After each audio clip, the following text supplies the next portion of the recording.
At the banquet held in Windsor Castle yesterday in honour of the state visit of US President Donald Trump, King Charles III referred to the special relationship that exists between the United Kingdom and the United States.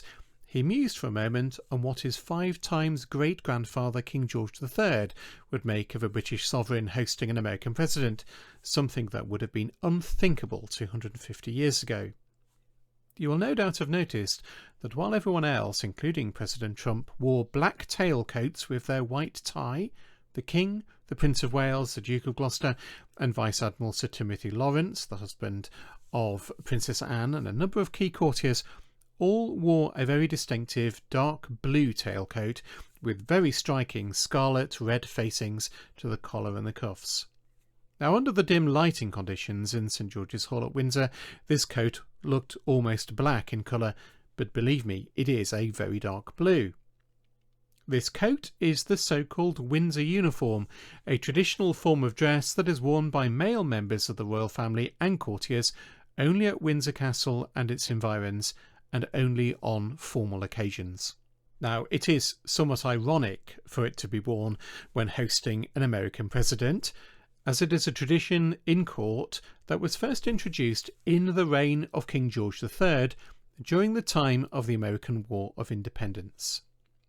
1777 is usually considered to be the date that this uniform first appeared in common use in King George's reign.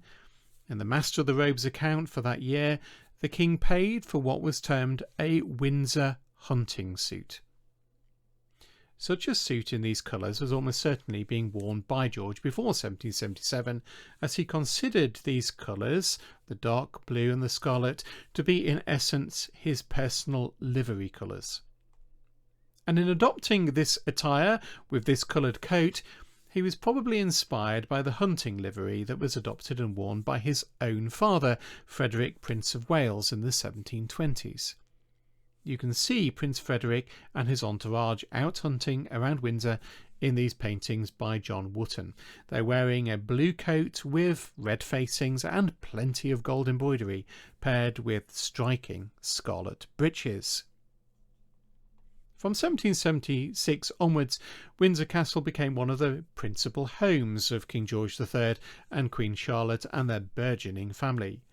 Here the King could indulge in his passion for rural pursuits. George was a man who appreciated simplicity in most aspects of his personal life, and it appears that for practicality's sake he started wearing his hunting coat as his ordinary outerwear while he was resident in Windsor. For the rest of his reign, this coat would continue to be known as the King's Hunt, long after it had become his ordinary daily wear. For a time in the last years of the 18th century, the King started wearing a light blue coat with black facings, but he quickly returned to this usual dark blue and scarlet. Throughout his reign, the King ordered numerous of these coats, which were provided in 2 styles, in what was referred to as the dress Windsor uniform and the plain Windsor uniform. This is George III wearing a dress Windsor uniform frock coat. As you can see, it is decorated on the collar, the breast, and along the sleeves with strips of gold lace. It was adorned with gold buttons too, with the King's monogram on them, although these were ornamental as the coat was worn open. George III wore this Windsor uniform over white breeches and a white waistcoat, and with the star and sash of the Order of the Garter. The dress uniform was designed for use in more formal occasions, and it became the King's ubiquitous clothing for state business. The plain Windsor uniform, on the other hand, was a more practical garment for everyday wear. It was a coat that closed at the front, and the gold lace was left off it, and you can see the King wearing it in this miniature by George Place from 1803. The undress uniform was paired with buff-coloured rather than with white breeches. And it wasn't just the King who wore this Windsor uniform. By the late 1770s, the King's sons were also wearing it. Here is Prince Adolphus and Prince Edward wearing the uniform, Adolphus wearing the undress and Edward wearing the dress version. And other prominent members of the court began to wear it too. Here is Earl Delaware, Lord of the Bedchamber, wearing the dress version, and this is the Duke of Montague, Constable of Windsor Castle, wearing the undress version. In the 1780s and 1790s, it seems that the Windsor uniform was worn by the king and his sons whenever and wherever they were together, not just in Windsor, in order to mark their collective distinctiveness. In this drawing by Ramberg of the royal family attending the 1787 exhibition at the Royal Academy, all the male members of the family are dressed in the Windsor uniform. There was even a version of it for the female members of the royal family and court.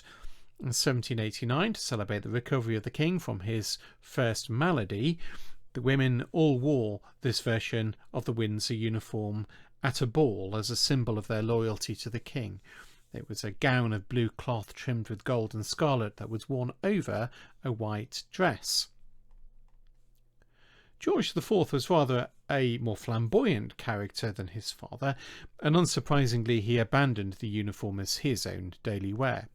He did, however, enjoy the distinctiveness it brought to social engagements at Windsor, and it continued to be worn by George IV and male members of the royal family when they dressed for dinner at the castle or when a state function took place there. As you'd expect, the cut and design of the coat kept up with the prevailing fashion of the day. It is not clear when the gold lace disappeared from the dress coat, may have been as early as the 1820s. Gold embellishments on gentlemen's clothes began to fall out of favour with the rise of Beau Brummel and the dandies, who eschewed such outward ostentation in male dress. It seems that only the plain undress version of the coat survived until the 1840s. In this painting of 1844 by Winterhalter, showing the reception of King Louis Philippe of France by Queen Victoria at Windsor, you will notice that Prince Albert and other members of the court are wearing the undress tailcoat of the Windsor uniform.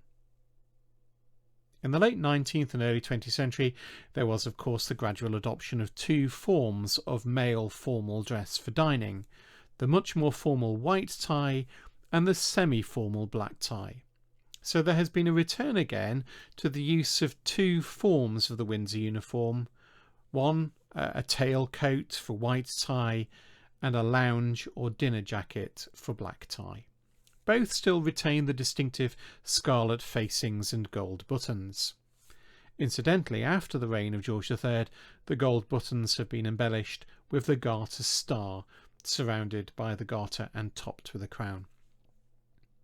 I said towards the beginning of the video that the Windsor uniform began life as a hunting coat, and it seems to have fallen out of use for that purpose at some point at the end of the 19th or the beginning of the 20th century.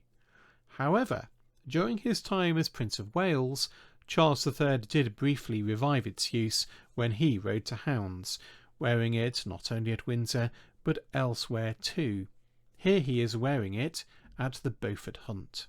So there you have it, the Windsor uniform. It's a little bit of Georgian royal tradition that somehow continues and adds an extra splash of colour to state events at Windsor Castle.